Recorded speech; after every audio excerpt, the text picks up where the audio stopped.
Amen. Ayaw pa sa dagdag himo. So, we offer God our strength instead of offering God our trust. Amen. Mauna siya instead of. Ikalawa, we offer God our carnal life instead of committed lives. O sa akin, isang nangalakad na ka sa Diyos, makinaro na nagyapon ka. Mura nagyapon ka, dili madulo sa langit. Mura nagyapon ka mga tao, wakailan mo siya isulti sa Bible. Kaya akong balik ko na eh. Mga carnal ng mga tao, dili na sila mong involved sa buluhaton ng appearance ka na. Murarag mo apit, pero dili sila willing. Amen. Fellowship yung mga men kapon sa taas. Kabalo mo, usa sa ngayong nagkadugay, usa mo ta sa konsolusyon na mapalit na ito ang luti. I was thinking na ang Amerika maoy, mapamupalit na ni. I was thinking matupog Amerika, kauman, bali ko dito, mangayo ko para palit ang luti. Pero nagkadugay na noon, ganaan na noon, tanan ang kikinangan ng God at open doors na para sa mga simba makaroon na naman sa programa na basta mong bisita lang sa US, dili pa galibaran. Unang dagan kayo mga pastors na nag-Amerika. I was thinking na, bali ko dito, siguro, na ako'y labdip, pero ako tanaw, kaya ko pagkalabdip, ibalik ko luti. Pero bumuhi ko magaling na, ang galing kong kumit, ang kamutahan na diha, kung tamang ganun sa ilang commitment, para na. Kung pila pang tinulon. Nakagaling, ikan gari pa tulong Amerika, kabot ito, kalimot gali, samot na taga dito daan. Kalimot ka ito gari. No? So, may ako, the longer sa akong heart, ako nabati na ako sa di padayon nun. Try to imagine, mawala na ang imuhang passion. Tinuod yun na, mawala na ang passion sa libro na mahimong part sa progress sa iglesia. Kung makakita siya, di na makapagtingawa mo at ako-offering na para makita ni mo man need ni simbahan. Ano? Kakita ka niya, hindi tayo magkano support na. Ay, panginahan na, huwag kayo marami, huwag tayo marami sa story. Oo ka na, pastor ba? Magbuoy, problema.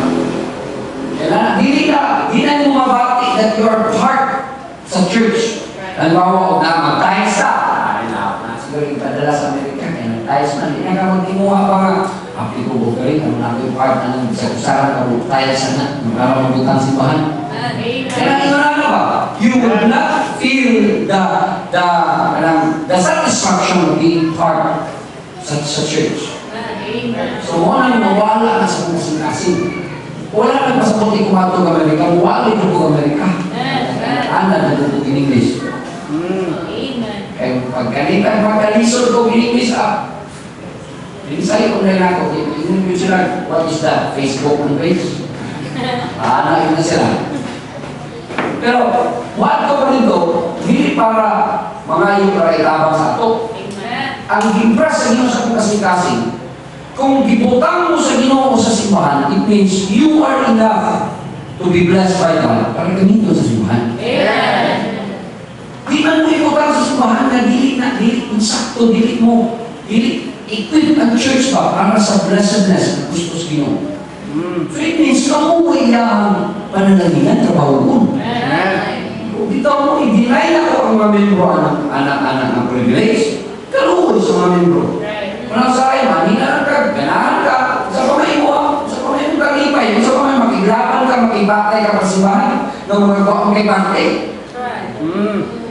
So lain kali, kalau berbuat kakak amut, kita kalau buat kakak amut, kalau berdami kakak ibian, kalau buat kakak amut, amut ya. Pero akan kakak amut kan, juga sayang dia tahu kenapa kanilan aku alam baliwala sa gamay ng mga problema. Kung nagdagang mga Kristohano, this part to get involved and committed, that's a question. Sa kung sa may problema, hindi basta-basta magpalayo. Pero sa instead of that commitment, dagang mga Kristohano, Ang ilang i-offer, carnality. Naaalam ka ng panahon na, kaya gusto sila. Pero wala na po. Hindi na ng Christianity.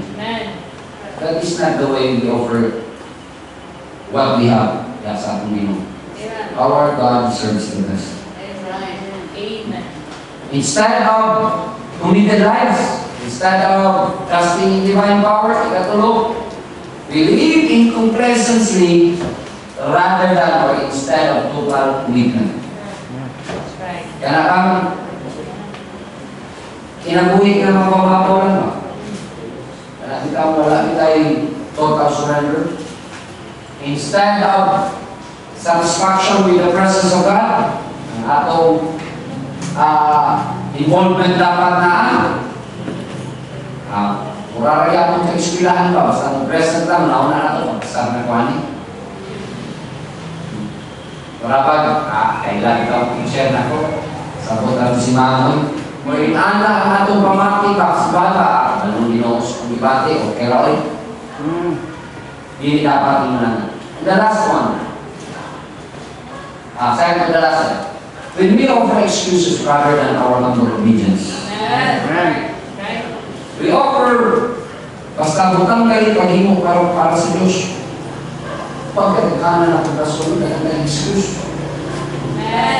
Hindi na ka mahambol daw mamaya ka Lord si Lord and will. Here is my life. Amen. And kita kasunod basta when it comes to following the Lord. And last anak, when we try to keep up appearances instead of our character. Paminaw kita.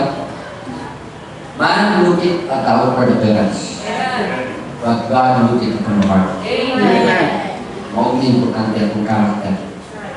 Una akong kinaiya, sa buhi pa ta napatay siya sa ato ni karungon, utruhon. Sabi na itong mga makot na to.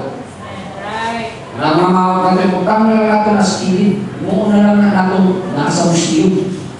Doaw na ito panalagsa, pero di ka dito magpuyo.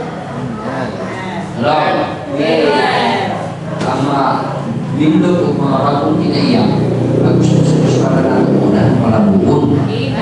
Hindi ka para pabilig sa tao.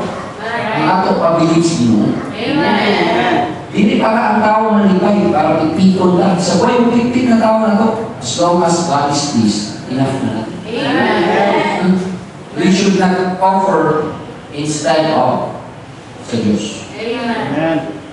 Instead of gold, brass at ihatag sa Ginoo kayo. Offer God your best. Offer your commitment. Of trust in the divine power of God. Get involved in the ministry of worship. I do not allow your carnality to control you. Commit yourself to the Lord. That is giving our best. Kana may pangita sa Ginoo. Amen? Ang problema niya rin mo, it is a classic example of a life that God cannot bless because of his character, because of his confusion, and because of his compromise. Ayaw itugot na mabutang yung kagaling sa mana.